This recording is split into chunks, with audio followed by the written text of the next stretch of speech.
খালাম্মা মসি শেখ হাসিনা ডাইনি, উনি ডিসেম্বর দেশে আসতেছে, ওনাকে স্বাগতম জানাচ্ছি।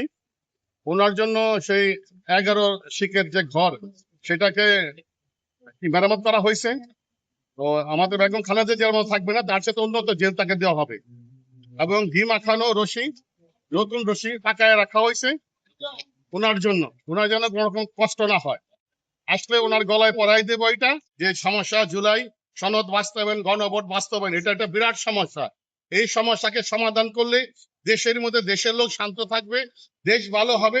তারপরে শত্রুর সাথে আপনি মোকাবেলা করবেন, কারণ বর্ডারের ওই পাশে শত্রু দাঁড়ায় আছে আপনাকেও হত্যা করার জন্য, আমাদেরকেও হত্যা করার জন্য।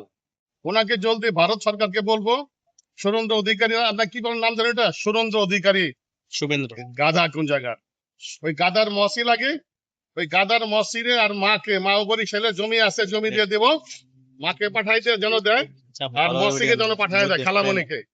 আর কথা হলো এইটা। আর আমাদের জনাব তারেক রহমান সাহেবকে বলবো, আপনিও নতুন মানুষই, আপনি তো সেই 71-এর লোক না।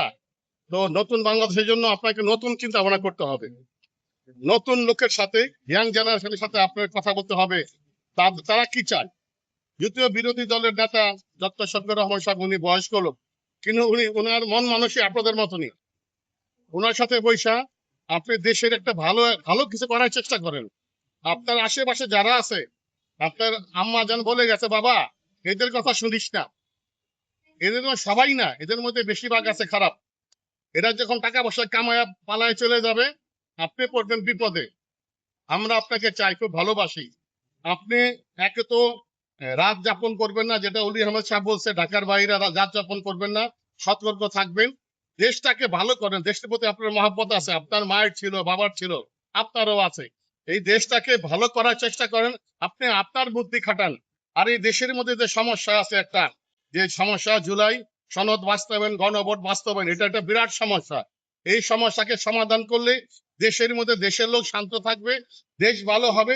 তারপরে শত্রুর সাথে আপনি মোকাবেলা করবেন, কারণ বর্ডারের ওই পাশে শত্রু দাঁড়ায় আছে আপনাকেও হত্যা করার জন্য, আমাদেরকেও হত্যা করার জন্য। অতএব আপনি আগে জনগণকে আপনার আপনার মনের মতো করে নিজের কাছে নিয়ে আসেন, তারপরে আপনি ভারতের পক্ষে আপনি কি করবেন, কি কথা বলবেন, সেটা আপনি ভালো জানেন। কথা হলো এইটাই, আপনি দেশের জন্য কিছু করেন, গণভোট জুলাই সনদ বাস্তবায়ন করেন। এটা আমরা কোনোভাবে এখান থেকে সরে যাব না। আমরা শহীদ পরিবার গণভোট জুলাই সনদ নিয়ে কথা বলবোই, বলতে বলতে আপনার মাথা নষ্ট হয়ে যাবে শুনতে শুনতে, আমরা থামবো না। অতএব আপনি এইটা আগে করেন। এটা এটা কোনোভাবেই এটা না করলে দেশ শান্ত হবে না, নতুন বাংলাদেশ হবে না, সুন্দর বাংলাদেশ হবে না। আল্লাহ হাফেজ।